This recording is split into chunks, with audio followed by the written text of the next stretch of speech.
We have a tragic update tonight to a story we have been following all week. A New York grandmother visiting the valley on vacation has been found dead. Police have confirmed that Goods' body was found yesterday near a drainage ditch near the Terminal 1 parking garage at Harry Reid International Airport. Now, police say surveillance video from August 8th shows Goods falling and unable to get up. Earlier this month, her family traveled to the area to search for her, posting flyers and her photo, hoping for a very different outcome. A grandmother walks out of an apartment in the middle of the day to buy iron pills. 2 weeks later, she's found in a drainage ditch beside an airport runway, in a spot investigators say couldn't even be seen from the road. In between those two moments, someone was using her phone to ask her own family for Bitcoin. This is a story of Alisa Goods.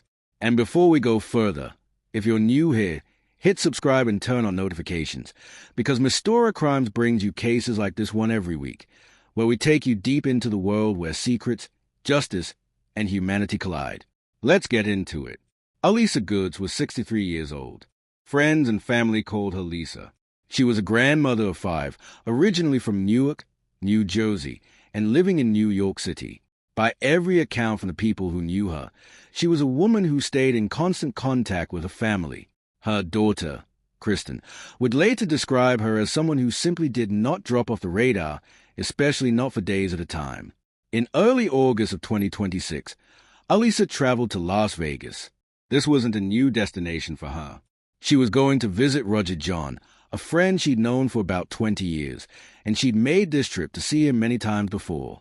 She stayed at his apartment, not far from the university and just a few miles east of the Strip. There was one complication this time. Alisa had recently gone through several surgeries that made walking difficult. Her daughter would later say that combined with the punishing Las Vegas heat, walking any real distance was a struggle for her mother on this particular trip. And the heat that week was brutal. Temperatures had climbed past 108, then 109, then hit 113 degrees on August 8th, the day everything changed.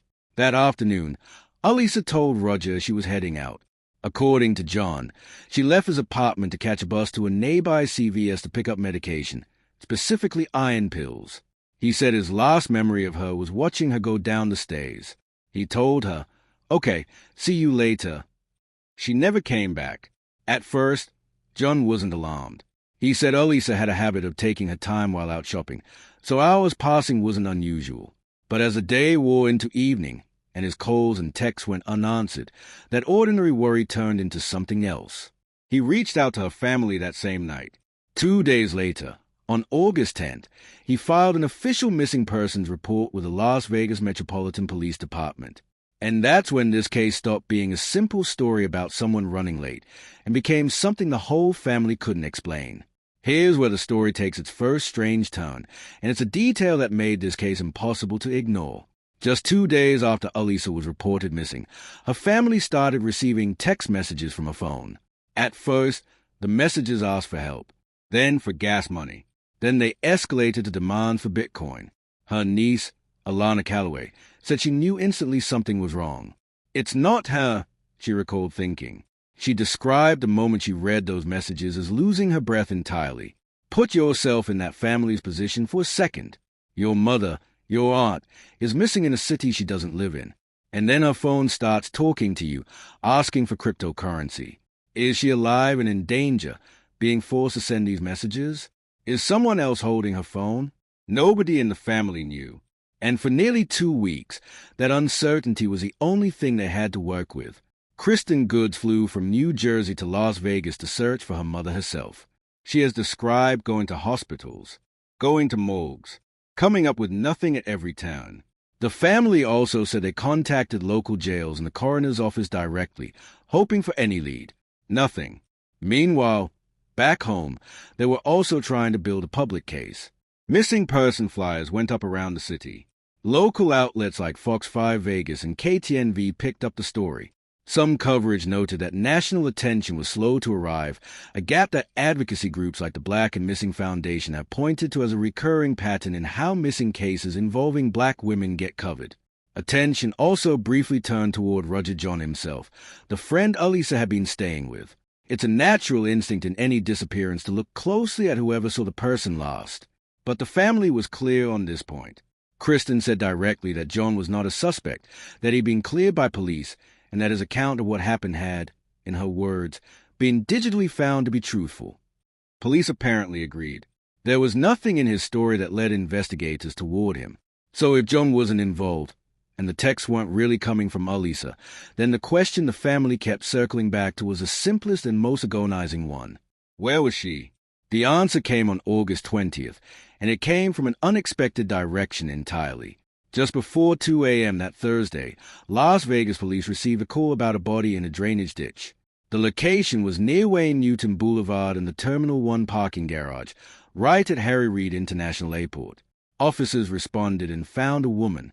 She was identified as Alisa Goods. What police found next, when they pulled surveillance footage, reframed the entire case.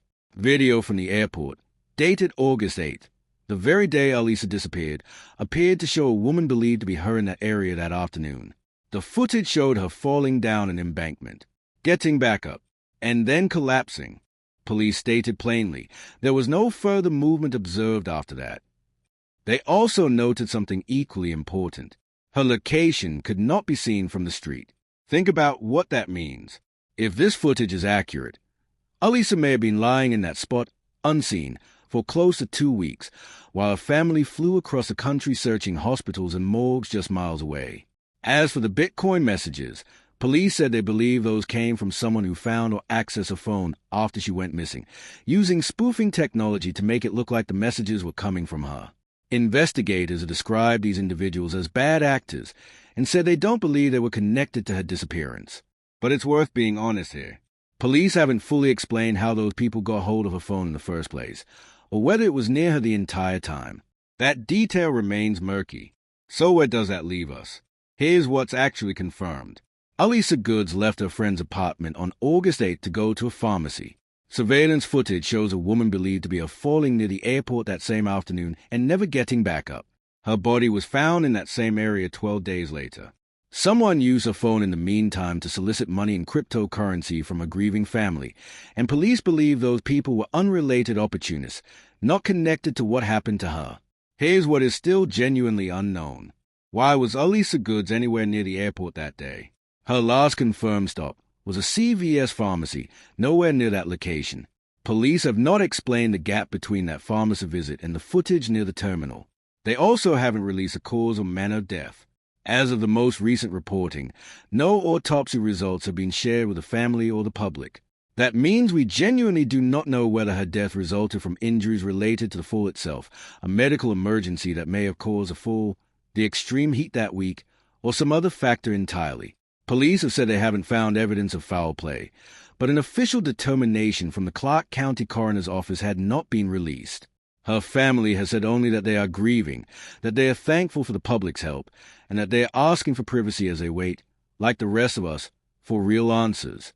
So we're left with a woman who went out for medication and never made it home, footage that shows her final moments, but not why she was there, and a case that technically isn't closed until the coroner speaks. What do you think actually happened between that CVS and the airport? Do you think the extreme heat and her mobility issues explain this fall, or does something about this timeline still not sit right with you? Let us know your theory in the comment below. If this case affected you the way it affected us, subscribe to Mystora Crimes, hit that notification bell, and join us next time as we keep looking for the truth in the stories that deserve to be heard.